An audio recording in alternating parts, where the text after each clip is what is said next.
And certainly we always love to highlight cool stories that are going on in our community. Oh, yeah, absolutely. Yeah. All about that.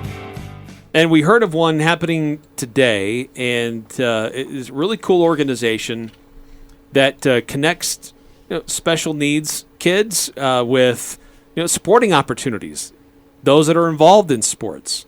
And today they were up at Utah State University hanging out with Utah State football team. And somebody who's behind that, who's really kind of the mastermind behind this and the force that's made it happen, is Matt Lance and he's with Special Forces Sports Foundation. And he joins us now in the Full Court Press. Matt, thanks for your time today. Oh, thank you. Thanks for having me on. So Matt, I just before we get into what happened today, just what is Special Forces Sports Foundation? What is it that you guys do? Well, we are a 501c3 nonprofit that what we like to do is we partner with school districts and obviously with the university. Now we're breaking into working with colleges, and we want to provide inclusive sports experiences for our students with special needs, and we like to use the athletes at the school district level and at the university level as kind of a twofold approach to giving the students with special needs the inclusive experiences that they need for their growth and development, and then also for the athletes, it just helps build compassion and empathy with them, because a lot of times, they're laser focused on their craft, and they're doing all these things to better themselves as athletes, but this just gives them an opportunity to use their sport to reach out to some others, and it just hopefully leaves a lasting impression with them as well. How did it all come about? Well, my day job is a teacher and coach, football coach down in Southern California, and so I teach the adaptive PE class at my high school, and we used to go to an event every year in the spring, similar to kind of what we do now, but due to cutbacks in funding and transportation is always a kind of a pain. So our district came one year and just said, we can't afford to send you guys to this event. And honestly, it kind of came out of spite, because I was like, that's unacceptable. My kids look forward to this every year. They deserve this experience. And so I decided to use my own high school and our own athletics department to just put on a sports day where we involve them with the athletes, and it has grown since then.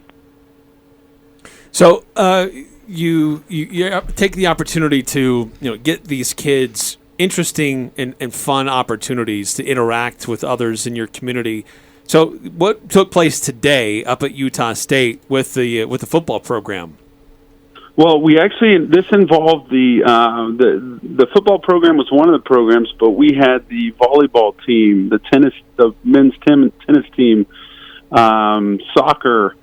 We had track and field. We had softball. I'm sure I'm leaving one or two sports out, but we try and involve as many of the athletic teams as possible to just give. It's kind of a carnival style event where each team will have a station that somehow involves their sport, and the kids are able to freely walk around and play with the athletes. And so that's pretty much it as far as it's a carnival style event. That's cool. And yeah. Can you tell me about the interaction with the kids and the players? How was that? I'm sure those players had a blast, but those kids' faces as well. Oh, unbelievable. It's fun to watch, these big these big guys and these, they look like professionals out there, and to see them, take a step back and to really connect with and celebrate these kids that just bring so much joy, and we talk to the athletes before the event, and we say, our special needs population is just so, life-giving, because they hold all the qualities that we in society should, quote unquote normal society, should aspire to, because they're non-judgmental. They love you the second they see you. They don't need to get to know you to be your absolute best friend. And to see the smiles on both groups of faces, it makes it all worth it. And because they are, some of our students do have, some of them don't, they're nonverbal. We classify them by shirt. We like to, the shirts classify them as far as, today a navy blue, an Aggie blue, we'll say Aggie blue, was the high schoolers. Our middle schoolers were in gray, and then our collegiate athletes were in white T-shirts. And then they all had wristbands, silicone wristbands on that from their high school or middle school's major colors, so that you have a sea of kids out there, and if anyone were to have an issue or got confused or lost or whatever, we can tell them apart by the color of wristband that they have and get them to the right people. So we put a lot of effort into that and making sure that we take care of all those, quote unquote special needs. Right. Yeah. What a cool opportunity. And you're probably, this doesn't just all of a sudden, like on a whim, call the university and say, hey, can we just come by sometime? I mean, you've got to, I'm sure, have a lot of coordination with the university itself, with all their various athletes and various athletic programs, but also with the various schools and other programs that are happening here. I'm sure there's a lot of coordination that's involved with trying to make today happen. There is. So I'm alumni of Utah State. I played football here from 95 to 99, and so I still know some folks up in the athletic department. And I also know some folks from the community. The principal at Green Canyon, Dave Swenson, he opened his doors to us in the fall, and we worked with the Green Canyon athletic department, and we worked there. But so the plan is to have this event twice a year. We'll do it at a local high school in the fall, and then we'll do it up at the university in the spring. And just because we want to reach, we want to reach as many athletes as possible. I think unofficially our location next year is going to be at Ridgeline, and so all the campuses will kind of try and rotate it so that everyone gets the opportunity to have their student body participate in this. And then, we always want to, as alumni, I always want this at Utah State for our athletes. But yeah, it's super, super exciting. It takes a lot of work, but it's fun because it gives me an opportunity to come back here and, maintain relationships, grow relationships. And, this year was kind of the model, because next year we have our eyes on 3 to 4 other universities that we're going to reach out to, that we have relationships with. And so this is just the start. That was my next question, is what is your ultimate goal here, Matt? What do you hope to accomplish? So probably within the next 5 years, I'd like to see us at all the Mountain West Conference schools, because apparently they have they compete not just on the athletic field, but in community service. And so just in my talks with some of the other universities, San Diego State, UNLV, they feel like if we get this going at their universities, that the whole Mountain West will jump on. So that's my 5-year. We also have some relationships in the NFL. I would love to see this be in every NFL city, and kind of go after the conferences, and get that going. So, but our roots are still in the school districts. That's where our kids are. Those are the kids we want to get involved in. So, along with that, once we plant in a community, we bring in some after school programming, which we already run here with Mountain Peak Volleyball, and we do 6-week volleyball experiences, and which we're actually starting at the end of this month. Again, another round, and so this way the kids have some things to do after school as well. So cool. How many kids were participating today in your event? Today, I am pretty sure we had around 350 of our special needs population. That's incredible. That is absolutely incredible. Athletes. That is amazing. That is awesome. That's awesome. Yeah. So we had every middle school. One was unable to attend, but every middle school and all the high schools in the Cache County and Logan school districts. How does the community help, or can they? Oh, absolutely. Well, to start off with, we're a 501c3. This is not my career. This is something I totally do on the side. No one in my organization makes a dime. Every bit of fundraising and donations that we get go back into the growth and programming that we do. And so we go 100% off donations. And but as far as getting involved is we are definitely planting our roots here in the Valley. And we've brought someone on to help us out here locally. And Madison Forsyth is going to be kind of maintaining operations here in the Valley. And so if someone wanted to get involved, we have a website, specialforcesports.com. We have an Instagram, special_forces sports. All of our information is on there. They can email us. We can get them tied in, and we love when the community helps. It's it's corny and it's overused, but it's true. It truly takes a village to put this kind of stuff on. So the more the merrier. Matt, forgive me, but Madison Forsyth, that name sounds familiar. Tell me about her background.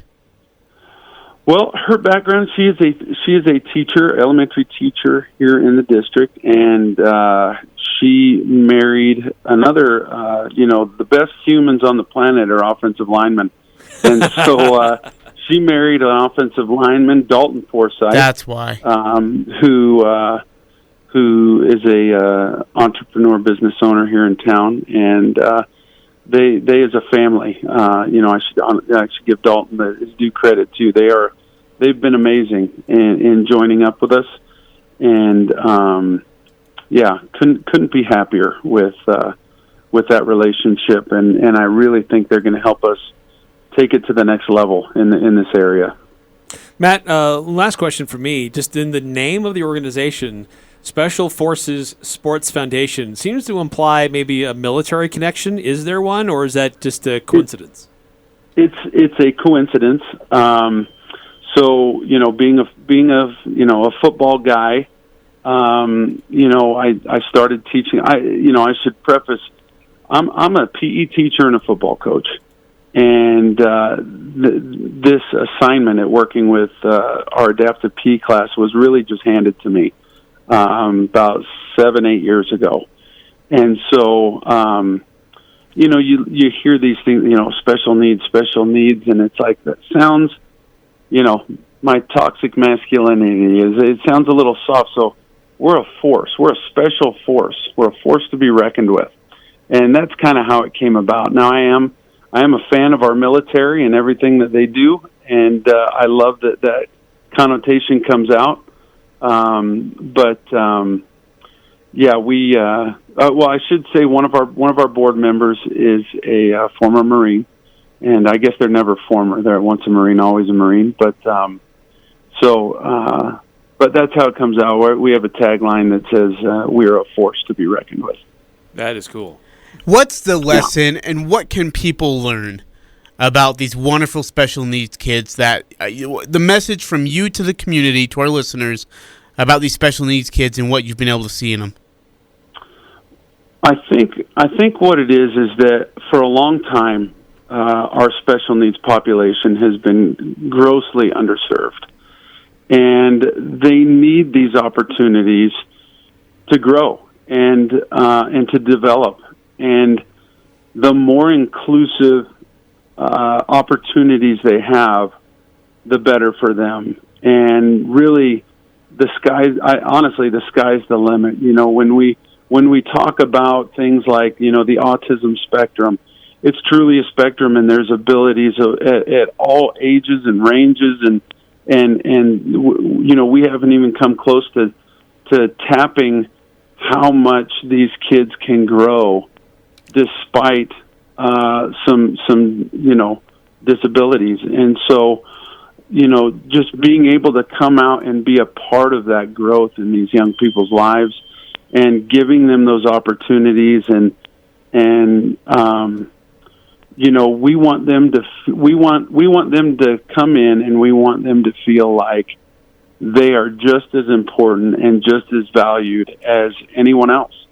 And, you know, that's why, you know, as we've been doing these